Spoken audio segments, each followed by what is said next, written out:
Good morning, dear traders. Welcome back to another video of pre-market analysis by Currency Pips.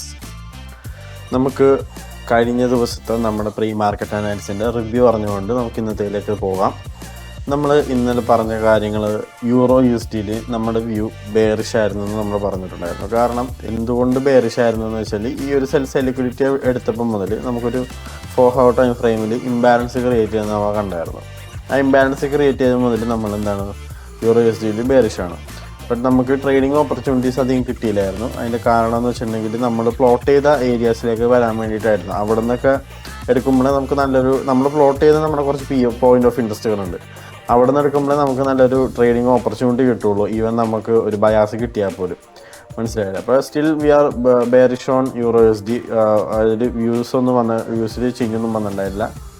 ഇന്നലെ പറഞ്ഞ കാര്യം എന്ന് വെച്ചിട്ടുണ്ടെങ്കിൽ ഈ ഒരു പീഡിമെട്രിക്സ് അറയായിരുന്നു നമ്മൾ ഇന്നലെ എടുത്തത്. അതിൻ്റെ ഈ ഒരു പ്രീമിയം അറയുടെ IFEGO അല്ലെങ്കിൽ ഈ ഒരു fair value gap, bearish fair value ഗ്യാപ്പിലൊക്കെ ആയിരിക്കും നമ്മൾ ഷോർട്ടിങ് ഓപ്പർച്യൂണിറ്റീസ് നോക്കാമെന്ന് പറഞ്ഞു. ബട്ട് അൺഫോർച്യുനേറ്റ്ലി അങ്ങോട്ടേക്ക് മാർക്കറ്റ് ഇന്നലെ വന്നില്ല. മാർക്കറ്റ് ഇവിടെ നിന്ന് വീണ്ടും ഡൗൺ ആയി. ഈ പീഡിമെട്രിക്സ് അറേ ഇപ്പോഴും അൺമിറ്റിഗേറ്റഡ് ആയിട്ട് കിടക്കുകയാണ്. അപ്പോൾ ഇന്നലെ പറഞ്ഞ എന്തുകൊണ്ട് ബെയറിഷ് ആയെന്നതിൻ്റെ മറ്റൊരു റീസൺ എന്ന് വെച്ചിട്ടുണ്ടെങ്കിൽ 1 week ടൈം ഫ്രെയിമിൽ ഇവിടെ ഒരു ബുള്ളിഷ് ആയിട്ടുള്ള ഒരു ഫെയർ വാല്യൂ ഗ്യാപ്പ് ഉണ്ട്. അത് ഫില്ലാവാനുള്ള ഒരു പ്രോബബിലിറ്റിനെ പറ്റിയാണ് നമ്മൾ സംസാരിച്ചത്.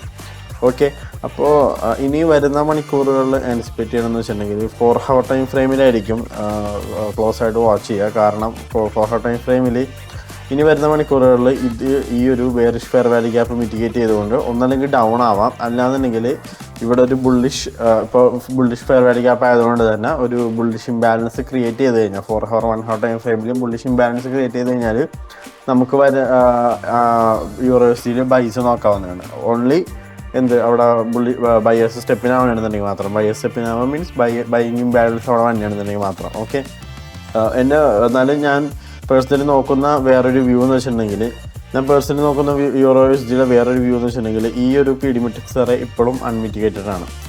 കണ്ടില്ല, ഈ ഒരു പീഡിമെട്രിക്സ് അറേയിൽ ഇപ്പോഴും ഒരു 1 week ടൈം ഫ്രെയിമിൽ ഒരു ബുള്ളിഷ് ഫെയർ വാല്യൂ ഗ്യാപ്പ് ഇവിടെ ഇപ്പോഴും അൺമിറ്റിഗേറ്റഡ് ആയിട്ട് കിടക്കുകയാണ്.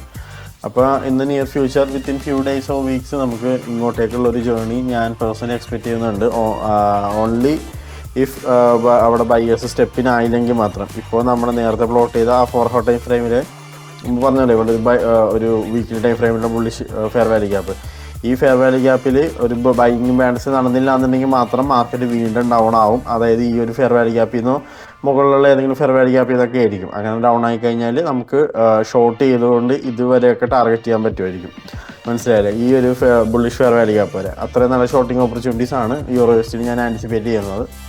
അപ്പോൾ യൂറോ USD ഷോർട്ടിങ് ഓപ്പർച്യൂണിറ്റീസ് എന്ന് പറയുമ്പോൾ നമുക്കറിയാം euro USD correlated pair, inversely correlated pair ആയ ഡോളറിൽ ബൈങ് ആയിരിക്കും നടക്കാൻ പോകുന്നത്. അതായത് നമ്മൾ ഇന്നലെ പറഞ്ഞിട്ടുണ്ടായിരുന്നു ഇവിടെ ഈ ഒരു സെൽസ് ലിക്വിഡിറ്റി വിത്ത് മന്ത്ലി ഓർഡർ ബ്ലോക്ക് എടുത്തതിന് ശേഷം ഇതൊരു ബുള്ളിഷ് സ്ട്രക്ചർ ഷിഫ്റ്റ് നമുക്കിവിടെ കിട്ടിയിട്ടുണ്ടെന്നുള്ള കാര്യം മനസ്സിലായി. അപ്പോൾ ബുള്ളിഷ് സ്ട്രക്ചർ ഷിഫ്റ്റിൻ്റെ ഒരു റീടെസ്റ്റ് എന്നുള്ള നിലയിൽ ഈ ഒരു പീഡിമെട്രിക്സ് അറയിലേക്ക് വരാനുള്ള ഒരു പ്രോബബിലിറ്റിനെ പറ്റി നമ്മൾ സംസാരിച്ചായിരുന്നു. അല്ലാന്നുണ്ടെങ്കിൽ അവിടെ വരാതെ ഈ കാണുന്ന ഒരു സെൽസ് ലിക്വിഡിറ്റി വിത്ത് ഇംബാലൻസ് ഉണ്ട്, അങ്ങോട്ടേക്ക് വന്നിട്ട് വീണ്ടും അപ്പാവാനുള്ളൊരു പ്രോബബിലിറ്റി ഡോളറിലുണ്ട്. മനസ്സിലായില്ലേ?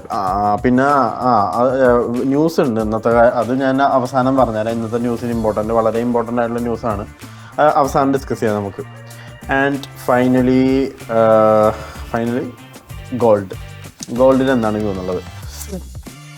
ഗോൾഡിന് നമ്മൾ ഇന്നലെ പറഞ്ഞ ഒരു ഫെയർ വാല്യൂ ഗ്യാപ്പാണത്. കണ്ടില്ലേ? ആ ഫെയർ വാല്യൂ ഗ്യാപ്പിലേക്ക് മാർക്കറ്റ് ഒരു ബെയറിഷ് ഫെയർ വാല്യൂ ഗ്യാപ്പ്, വേറെ ഫെയർ വാല്യൂ ഗ്യാപ്പ് അല്ല, ബെയറിഷ് ഫെയർ വാല്യൂ ഗ്യാപ്പാണ്. അങ്ങോട്ടേക്ക് മാർക്കറ്റ് ഇപ്പോൾ കയറിയിട്ടുണ്ട്. അപ്പോൾ ഇനി വരുന്ന മണിക്കൂറുകളിൽ ഞാൻ പേഴ്സണലി ആൻറ്റിസിപ്പേറ്റ് ചെയ്യുന്നത് വെച്ചാൽ ഇതൊരു ബെയറിഷ് ഫെയർ വാല്യൂ ഗ്യാപ്പാണത്. ബെയറിഷ് ഫെയർ വാല്യൂ ഗ്യാപ്പ് ഒരു ബെയറിഷ് ഇംബാലൻസ് ആണത്. അപ്പോൾ വരുന്ന മണിക്കൂറുകളിൽ ഇവിടെ നിന്ന് നമുക്കൊരു 15 minute അബൌട്ട് ടൈം ഫ്രെയിമിൽ ഇംബാലൻസ് 15 minute ആണ് നോക്കേണ്ടത്. ജസ്റ്റ് 15 അല്ല, 5-15 ഈ 2 ടൈം ഫ്രെയിമുകളിൽ ബെയറിഷ് ഇംബാലൻസുകൾ ക്രിയേറ്റ് ചെയ്ത് തുടങ്ങിക്കഴിഞ്ഞാൽ നമുക്ക് ഗോൾഡിൽ നമ്മൾ ഇന്നലെ പറഞ്ഞ ആ വമ്പൻ ഓപ്പർച്യൂണിറ്റി, ഗോൾഡിൽ നല്ല ഷോർട്ടിങ് ഓപ്പർച്യൂണിറ്റീസ് വരുന്ന മണിക്കൂറുകൾ നമുക്ക് ആൻറ്റിസിപ്പേറ്റ് ചെയ്യാം. ഓക്കെ, ഇൻ കേസ് അവിടെ ഈ ബെയറിഷ് ഇംബാലൻസ് ക്രിയേറ്റ് ചെയ്യാൻ സെല്ലേഴ്സ് ഫെയിൽ ആവണമെന്നുണ്ടെങ്കിൽ ഗോൾഡിൻ്റെ ബൈ റാലി കണ്ടിന്യൂ ചെയ്യുന്നതായിരിക്കും. അപ്പോൾ ഓക്കെ, അപ്പോൾ ഈ ഒരു ടൈം ഫ്രെയിമുകളായിരിക്കും ഞാൻ കീ ആയിട്ട് ക്ലോസ് ചെയ്യുക. 5-15 ആൻഡ് 1 hour ആൻഡ് 4 hour ഗോൾഡിൽ. പിന്നെ ഇതാണ് ഇന്നത്തേക്കുള്ള ഗോൾഡിലെ വ്യൂ തന്നെ. ആൻഡ് ഫൈനലി ഇന്നത്തെ ന്യൂസുകൾ നോക്കാം. ഇന്നത്തെ ന്യൂസ് വരുന്നത് 24th July ആണെന്ന്. ഇന്ന് ഒരു 3 ന്യൂസ് ഉണ്ട് മെയിനായിട്ട്. അതായത് യൂറോയിൽ തന്നെ 4 ന്യൂസും USDയിൽ 2 അത് എല്ലാം തന്നെ വളരെ ഇമ്പോർട്ടൻ്റ് ആണ്. മാർക്കറ്റിൽ നല്ല മൊമെൻറ്റം ഉണ്ടാക്കാൻ ചാൻസ് ഉള്ള ന്യൂസുകളാണ്, പൊട്ടൻഷ്യലുള്ള ന്യൂസുകളാണ്. അപ്പോൾ യൂറോയിൽ ഞാൻ ലണ്ടൻ ടൈമിൽ ട്രേഡുകളൊന്നും നോക്കുന്നില്ല. അല്ലാന്നുണ്ടെങ്കിൽ ഈ സെക്കൻഡ് ന്യൂസ് ന്യൂയോർക്ക് ടൈം 3:30 തീരും. ന്യൂയോർക്ക് ടൈം 3:30 എന്ന് പറയുമ്പോൾ ഇന്ത്യൻ ടൈം ഏകദേശം 1 മണിയാണ്, ഉച്ചക്ക് 1 മണിയൊക്കെ കണ്ടോണ്. അപ്പോൾ ആ 1 മണി കഴിഞ്ഞതിന് ശേഷം മാത്രമേ ഞാൻ യൂറോയിൽ ട്രേഡുകൾ നോക്കുള്ളൂ. ഞാൻ പേഴ്സണലി ഞാൻ ഇന്നത്തെ പ്ലാൻ പറഞ്ഞുതരാം. ഞാൻ ലണ്ടൻ കിൽ സോൺ ടൈമിൽ ഗോൾഡിലേക്ക് സ്റ്റിക്ക് ചെയ്ത് വെക്കുക. എന്നിട്ട് ഗോൾഡിൽ എൻട്രി ഒന്നും കിട്ടിയില്ല എന്നുണ്ടെങ്കിൽ മാത്രം 1 മണിക്ക് ശേഷം യൂറോ നോക്കും. പിന്നീട് ന്യൂയോർക്ക് കിൽ സോണിൽ ഇരിക്കാനുള്ള ചാൻസ് കുറവാണ്. അറിയാലോ, ഞാൻ സ്ക്രീൻ ടൈം മാക്സിമം ചുരുക്കിയാൽ ഞാൻ ചെയ്യാറുള്ളൂ. മാക്സിമം 4 മണിക്കൂറൊക്കെ പെർ ഡേ സ്ക്രീൻ ടൈം ഉള്ളൂ ട്രേഡ് ചെയ്യുമ്പോൾ. ഞാൻ ലണ്ടൻ അല്ലെങ്കിൽ ന്യൂയോർക്കേ ചെയ്യുള്ളൂ. അപ്പം ഇന്ന് പിന്നെ വേറെ എന്ന് വെച്ചിട്ടുണ്ടെങ്കിൽ ന്യൂയോർക്ക് ടൈമിൽ PMI ഉണ്ട്, പർച്ചേസിങ് മാനേജേഴ്സ് ഇൻഡെക്സ് ആണ്. അപ്പോൾ ഇതും വളരെ ഇമ്പോർട്ടൻ്റ് ആയിട്ടുള്ള, വളരെ വോളറ്റൈൽ ആയിട്ടുള്ള ഒരു ന്യൂസാണ് PMI എന്ന് പറയുന്നത്. അപ്പോൾ അതിൻ്റേതായ ഇമ്പോർട്ടൻസ് കൊടുക്കുക. ട്രേഡുകൾ എടുത്തു കഴിഞ്ഞാൽ SL അടിക്കാനുള്ള SL അടിച്ച് സ്ലിപ്പേജ് അടിക്കാനുള്ള പ്രോബിലിറ്റി ഉണ്ട്. ഇൻ കേസ് റോങ് ആണെന്നുണ്ടെങ്കിൽ നിങ്ങളുടെ വ്യൂ റൈറ്റ് ആണെന്നുണ്ടെങ്കിൽ TP അടിക്കാം. ബട്ട് അല്ല, റോങ് ആയിക്കഴിഞ്ഞാൽ അക്കൗണ്ടിൻ്റെ നല്ലൊരു പെർസെൻറ്റേജ് വരും. നമ്മളിപ്പോൾ ഒരു 1% പോകുന്ന ഒരു സ്കൈപ്പ് പോയി കഴിഞ്ഞാൽ സ്ലിപ്പേജ് കാരണം ആ 1 എന്നുള്ളത് 5ഉം 7ഉം ഒക്കെ ആവാം. മനസ്സിലായില്ല? അപ്പോൾ സൂക്ഷിച്ച് ട്രേഡുകൾ എടുക്കുക ഇന്നത്തെ ന്യൂസിൻ്റെ ടൈമിൽ. ഞാൻ പേഴ്സണലി ട്രേഡുകൾ എടുക്കില്ല ന്യൂസിൽ. ഞാൻ ഇതിന് മുമ്പ് പറഞ്ഞിട്ടുള്ള കാര്യമാണ്. ഞാൻ അതിനുവേണ്ടി സ്റ്റിക്ക് ചെയ്ത് തന്നെ നിൽക്കുള്ളൂ. അപ്പോൾ ഇതാണ് എൻ്റെ ഇന്നത്തെ വ്യൂ. അപ്പോൾ നാളത്തെ പ്രീ മാർക്കറ്റ് അനാലിസിസ് ആയിട്ട് നാളെ രാവിലെ കറൻസി പിപ്സ് വരുന്നതായിരിക്കും. So signing off house from currency pips.